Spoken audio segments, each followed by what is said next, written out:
Death doulas, their training encompasses quite a broad aspect from practical, emotional and spiritual. So the practical can be things including helping people curate and decide how they want their end of life to be experienced, creating funeral plans, signposting to different services that might help or augment their experience of their last days.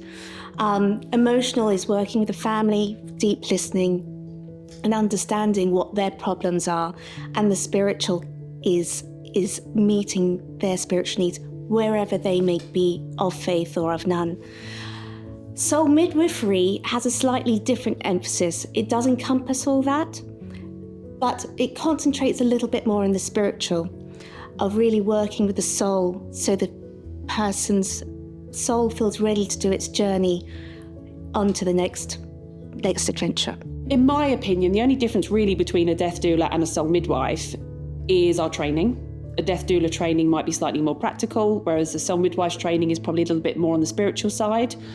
We are all one and the same, as in we're people that want to support people at the end of their lives. So I think also we pick our training based on our own thoughts and feelings about death and dying as well. So the soul midwife training just resonated with me and my spiritual faith, as well as just the way that I see the world. When I was first looking into the role of an end-of-life doula, I did connect with one of the leads in the soul midwifery world, and I think they're very akin. They're very, very similar. There's not a great difference. There's different training schools, but I think end-of-life doulas and soul midwives, we are singing from the hymn page, really. We're trying to normalise dying. We're trying to look at the holistic support for somebody with a life-limiting illness, and the dying, understanding dying, and the support after someone's died, and the bereavement and grief support that is really needed.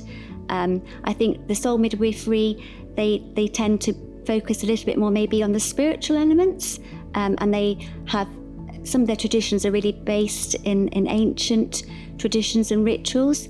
But I think as I've been building on my toolkit as an end-of-life doula, I've tried to look at all the non-medicalised support, and that might be Reiki, and that might be using essential oils. So I think that there's a lot of similarity, but I think on the whole we're both branches of training are just very passionate about normalising death and dying.